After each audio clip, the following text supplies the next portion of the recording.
Sur les réseaux sociaux circule une anecdote séduisante. L'accord du participe passé avec le complément d'objet direct placé avant le verbe existerait parce que des moines médiévaux, copiant des manuscrits, avaient, nous citons, la flemme de revenir en arrière dans leurs phrases pour accorder correctement. L'histoire est amusante, presque trop belle, elle a tout pour plaire, elle humanise une règle absurde, elle désacralise la grammaire et nous offre un coupable sympathique. Un seul problème, elle est totalement inventée. Au Moyen Âge, les moines copistes travaillaient principalement en latin, la langue de l'Église et du savoir. Le français, lui, n'était qu'une nébuleuse de dialectes régionaux sans normes établies. Un même mot pouvait s'écrire de dizaines de façons différentes selon les régions, les époques et les scribes. Les règles d'accord, fluctuantes, aléatoires, souvent calquées sur la prononciation locale. L'idée même qu'un moine ait pu inventer une règle de grammaire française relève de l'anachronisme. À cette époque, personne ne cherchait à fixer la langue vernaculaire. Le français était considéré comme un idiome du quotidien, indigne des grands textes.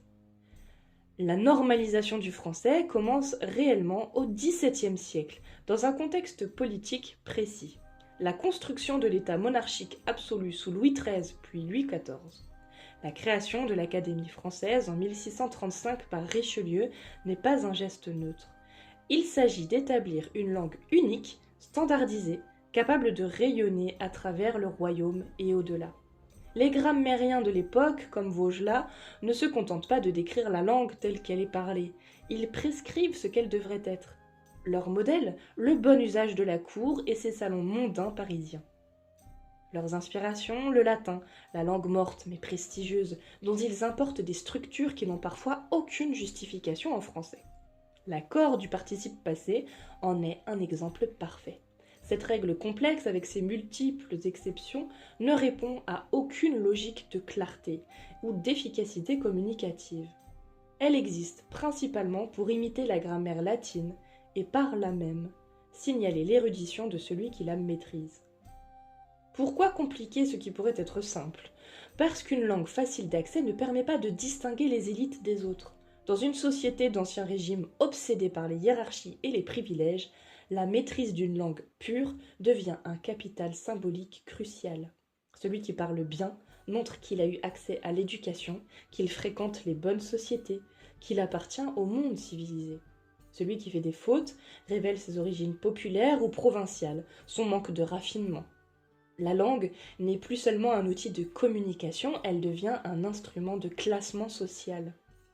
Ce mécanisme dépasse largement la question grammaticale.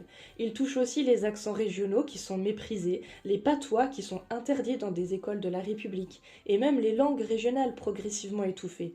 Le breton, l'occitan, le basque, le corse, autant de langues dont les locuteurs ont été humiliés pour ne pas parler le bon français. Alors, pourquoi cette légende urbaine du moine paresseux rencontre-t-elle un tel succès? Parce qu'elle nous déresponsabilise collectivement. Elle transforme un choix politique délibéré en accident historique amusant. Elle nous permet de nous moquer de la règle sans questionner le système qui l'a produite. Accuser un moine anonyme du XIIe siècle, c'est confortable. Cela évite de parler des académiciens du XVIIe siècle qui ont consciemment façonné la langue comme un outil de distinction. Cela évite aussi de reconnaître que nous reproduisons encore aujourd'hui ces mécanismes d'exclusion. Car la police de la grammaire n'a pas disparu avec l'Ancien Régime. Elle sévit encore, sous des formes à peine renouvelées. Sur les réseaux sociaux, sous les articles de presse, dans les recrutements professionnels, la chasse aux fautes d'orthographe reste un sport national. Combien de fois une argumentation politique est-elle disqualifiée, non pour sa pertinence, mais pour une coquille? Combien de candidats sont écartés d'un emploi parce qu'ils ont fait une erreur d'accord dans leur lettre de motivation? Somme toute qu'elle soit lue. La maîtrise de la norme orthographique continue d'être confondue avec l'intelligence, la rigueur et la légitimité. Pourtant, cette maîtrise ne reflète qu'une chose, l'accès à l'éducation et à un certain capital culturel. Elle ne dit rien de la capacité de réflexion, de créativité et d'empathie d'une personne. Elle ne mesure que la conformité à une norme arbitraire, historiquement construite pour exclure.